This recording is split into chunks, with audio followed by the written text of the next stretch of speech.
Networking in the board director ecosystem is unlike networking in other circles. It is extremely sophisticated. It is predominantly based on reputation, and you just can't go and knock on doors and expect to get results.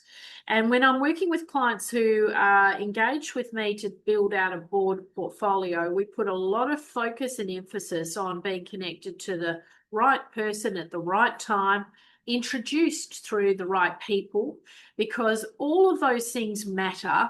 How you show up, how your personal brand looks when you go online, what people are saying about you, not just online, but behind the closed doors. All of those things have to be taken into account. And there's a bit of a myth that you can just go running off and knock on private equities door, venture capital doors, and you're going to find board seats. It's just a complete myth. Networking has to have a bit of a strategy underpinning it, and really thinking about what are the correct roles for you and the types of people you need to now be connected to, and who can help facilitate those introductions. It is extremely helpful to have at least a couple of business champions, people who know you, have had business dealings with you, and will go into bat for you and will open potentially some very interesting doors and get you connected in with chairs, non-executive directors, committee members, and so on. It also helps to really take stock of your current business network and do a comprehensive analysis. A lot of people underestimate the power of their own network and where they have built up the karma bank, where they have built up reputation, where they have people who know, like, and trust you.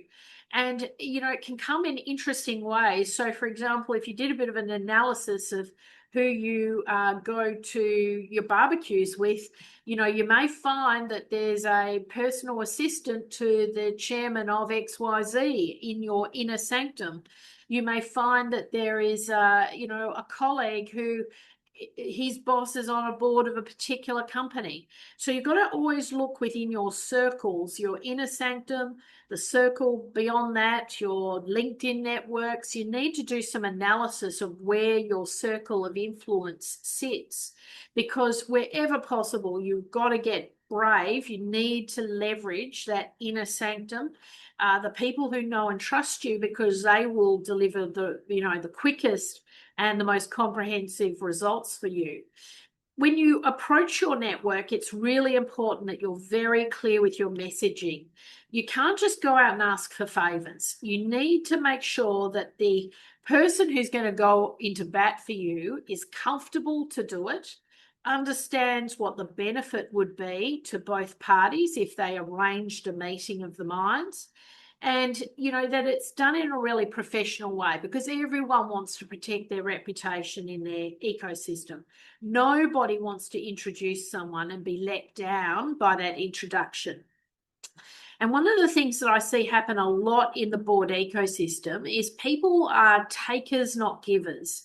And in my own business practice, a lot of people will take those introductions and run with it, but you will very rarely find that people circle back to you and thank you for the introduction and give you a bit of an update on what happened in the meeting. And that's the missing link. So you have to treat this as an ecosystem. What you put into it is what you'll get out of it, and you need to have a clear strategy. So it's really crucial as you head into 2026, particularly if you aspire to serve in boardrooms, is to take a realistic look at your existing network, have a look at where it sits and who is in the boardroom, who's in the C-suite, and how you could find the right connections, the right champions to connect you to the right person in the right time. And of course, if you are struggling where that's concerned, you might need professional help. So have a chat with me about how you get connected to the right people to develop a board portfolio in the year ahead.